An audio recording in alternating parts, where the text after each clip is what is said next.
전 세계 공인 손흥민의 절친 해리 케인이 축구에 가장 부담되면서도 영광스러운 순간인 페널티킥을 기꺼이 양보했습니다. 토트넘은 서울 월드컵 경기장에서 개최된 쿠팡 플레이 시리즈 1차전에서 팀 K리그를 6대3으로 승리를 거두었습니다. 이날 벤치에서 경기를 시작해 후반전에 투입된 손흥민과 해리 케인 듀오는 그 명성에 걸맞도록 각자 나란히 2골씩 터뜨리며 팬들을 열광시켰습니다. 이날 최선을 다한 것은 손흥민과 해리 케인뿐만이 아니었습니다.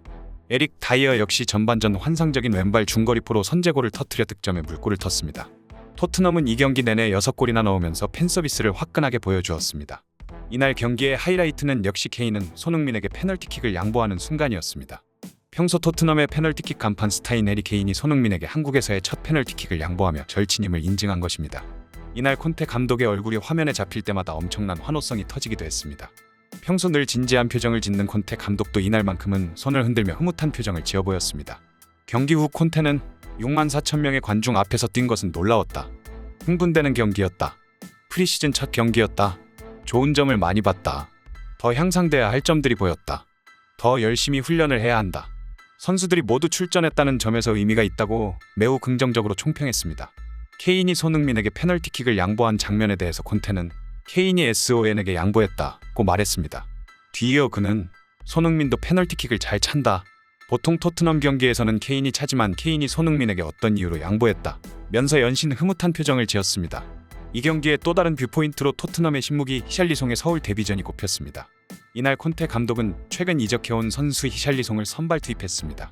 히샬리송은 비록 토트넘에서 실전 무대는 처음이었지만 날카로운 돌파와 공간 침투를 보여줬습니다. 초반 그의 수준급 드리블 실력의 상함에 모인 6만 관중이 탄성을 내질렀습니다. 다만 아직 동료들과 손발이 맞지 않는 모습도 찾아볼 수 있었습니다. 손흥민과 해리 케인이 투입된 후반전은 진정한 시험 무대였습니다. 콘테 감독은 손흥민을 좌측, 케인을 최전방, 히샬리송을 우측 날개로 바꿨습니다. 히샬리송은 포지션을 가리지 않고 활약한 뒤 교체됐습니다. 경기 후 콘테 감독은 히샬리송이 인상적인 경기를 보여줬다.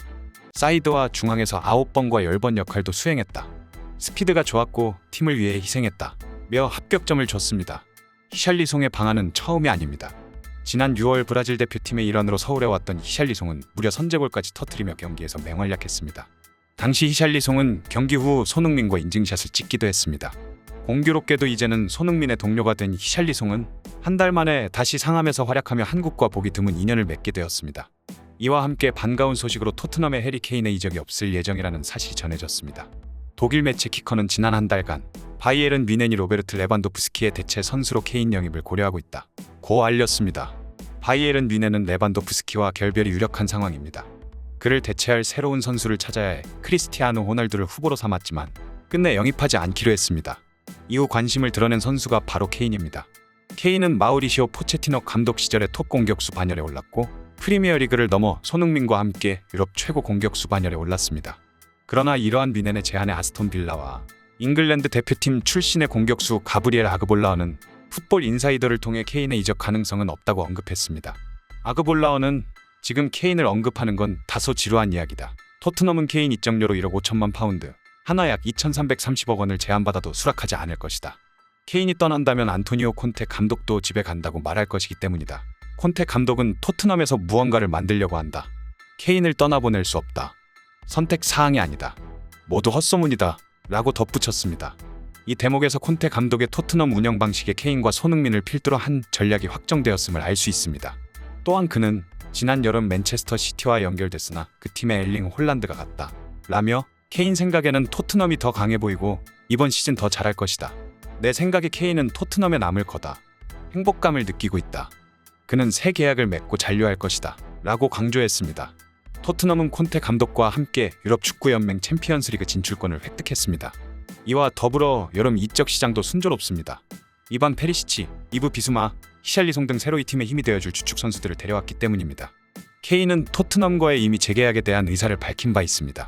그는 지난 6월 인터뷰를 통해 콘테 감독 부임 후 우리는 분명 개선됐다. 훌륭한 감독과 함께하는 다음 시즌이 기대된다. 고 말한 바 있습니다. 그의 계약은 2024년 6월에 끝날 예정입니다.